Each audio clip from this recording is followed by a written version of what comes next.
Hello and welcome. In this video I want to show you how to generate random flames and random flame animations with Swan. Creating random flames. You can create either a single random flame or a batch of random flames in the flame editor. There's also a way to generate very large batches of random flames, which I'll show you later in this video. To generate a single random flame, open the new flame menu and press random flame. This uses the currently selected random flame generator to create a flame. In some cases, nothing particularly interesting is created, so just try again. To change the currently used random flame generator, use the small button to the right of the random batch button in the main toolbar. This opens the random flame generator browser. Swan currently includes about 50 different random flame generators, which you can choose by category or name.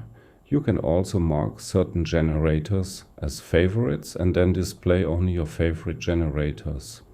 Some generators also include a description to help you understand what they create. There's a special category of random flame generators called composite.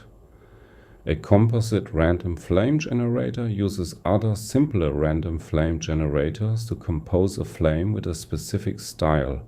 For example, the black and white random flame generator uses a randomly chosen random flame generator to create a base flame and then modifies it so that it appears black and white with high contrast. After selecting a random flame generator, a new random flame is automatically generated. Animated flames. Most random flame generators actually create animated flames. This means a random flame generator creates both a static flame and a flame animation, depending on the parameters set during flame generation. You can preview the animation by pressing the play button, which plays the current flame animation in real time. On slower devices, this preview may be too slow, so you can use the Play LRITs button instead, where LRITs stands for lower resolution. Generating a new flame animation. Sometimes, or perhaps quite often, you may be satisfied with the randomly generated flame itself, but not with the flame motion. In this case, you can either edit the flame animation in the Motion Curves editor or generate a completely new flame animation.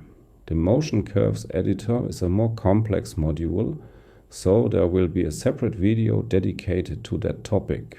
To generate a new flame animation for any existing flame, press the Random Motion button. This analyzes the flame and determines which attributes would be interesting to animate. Select some of them and creates motion curves. This process is completely random by design, so calling this function multiple times on the same flame will lead to different results each time. This also works on flames, which were not randomly created. Creating a batch of random flames. To create a batch of random flames, press the Random Batch button. This mostly takes a little while and adds the newly generated flames to the editor. You can cancel the batch generation at any time. We've now seen how to create random flames in the flame editor. There's one limitation with this approach.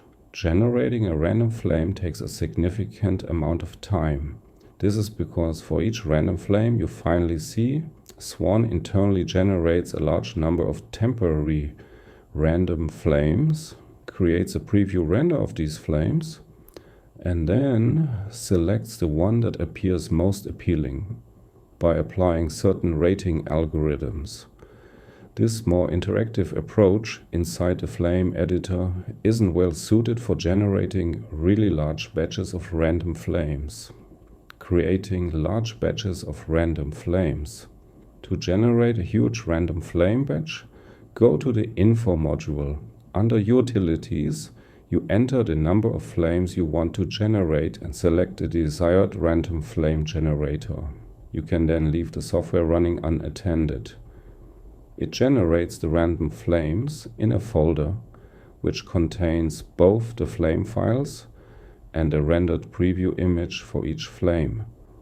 You can later browse these files using your favorite file browser and select the flames you want to keep.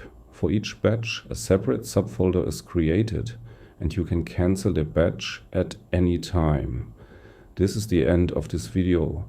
Thank you for watching and see you in the next. Bye.